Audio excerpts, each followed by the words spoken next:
Assalamualaikum warahmatullahi wabarakatuh. Berjumpa lagi dengan saya, Huzaifah, mahasiswa program studi pendidikan biologi Universitas Maritim Raja Ali Haji. Pada kali ini saya akan menjelaskan mengenai hubungan komunikasi antar sel. Pembahasan pertama yaitu mengenai komunikasi antar sel. Apa sih itu komunikasi antar sel? Jadi komunikasi antar sel adalah interaksi antara satu sel dengan sel lainnya atau antara sel dengan lingkungannya. Komunikasi antar sel berperan penting untuk pengaturan dan pengendalian kegiatan sel, jaringan, organ tubuh, dan untuk mempertahankan homeostasis. Selanjutnya itu mengenai penyampaian molekul sinyal. Nah, di sini terdapat 4 tipe. Yang pertama itu ada endotrin.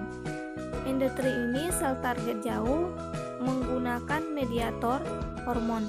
Hormon dibawa melalui pembuluh darah.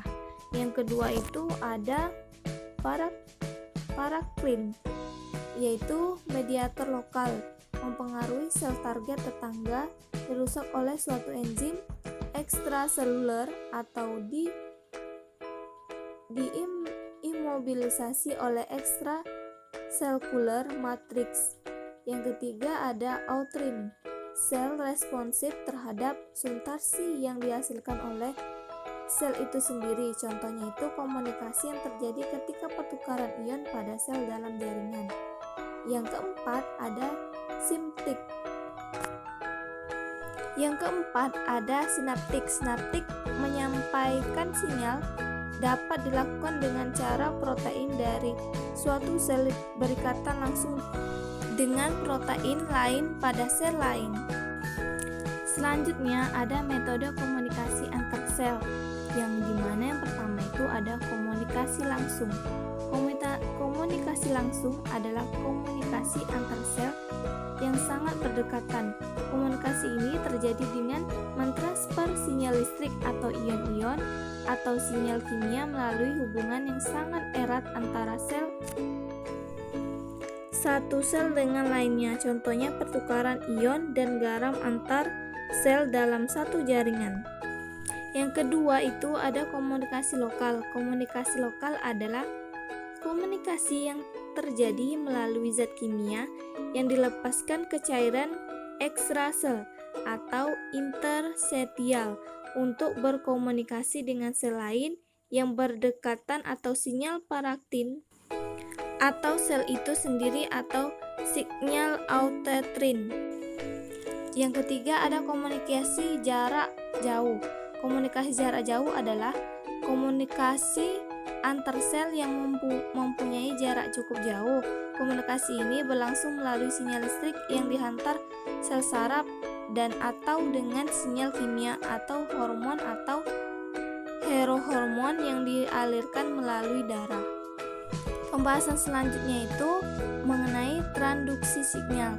Transduksi sinyal mencakup pengubahan sinyal dari satu bentuk ke bentuk lain dalam sel. Akhirnya, respon terjadi sebagai hasil dari sinyal awal. Sinyal-sinyal kimia dapat berubah protein, asam amino, peptida, nukleotida, sentroid, dan juga gas. Selanjutnya itu ada langkah-langkah dari transduksi sinyal. Di sini ada 7, yang dimana pertama itu ada sintesis molekul sinyal oleh sel yang memberi sinyal, lalu pelepasan molekul sinyal oleh sel yang memberi sinyal, kemudian transfer sinyal oleh sel target, kemudian pengikatan sinyal oleh reseptor spesifik yang menyebabkan aktivasi reseptor tersebut. Selanjutnya, inisiasi satu atau lebih jalur transduksi sinyal intrasel, lalu perubahan spesifik fungsi, metabolisme, atau perkembangan sel. Yang terakhir itu adalah pembuangan sinyal yang mengakhiri respon sel. Dan selanjutnya itu ada tahapan komunikasi sel. Nah, di sini ada 3. Yang pertama itu adalah penerimaan atau reception, merupakan pendeteksian sinyal yang datang dari luar sel oleh sel target. Sel kimiawi terdeteksi apabila sel itu terikat pada protein seluler, biasanya pada permukaan sel yang bersangkutan. Yang kedua itu ada tahap transduksi, diawali dengan pengikatan molekul sinyal mengubah protein reseptor. Tahap transduksi ini mengubah sinyal menjadi suatu bentuk yang dapat menimbulkan respon seluler spesifik. Lalu yang terakhir itu ada respon. Nah, ini adalah gambaran dari tahapan komunikasi antar sel yang 3 tadi yang sudah saya jelaskan.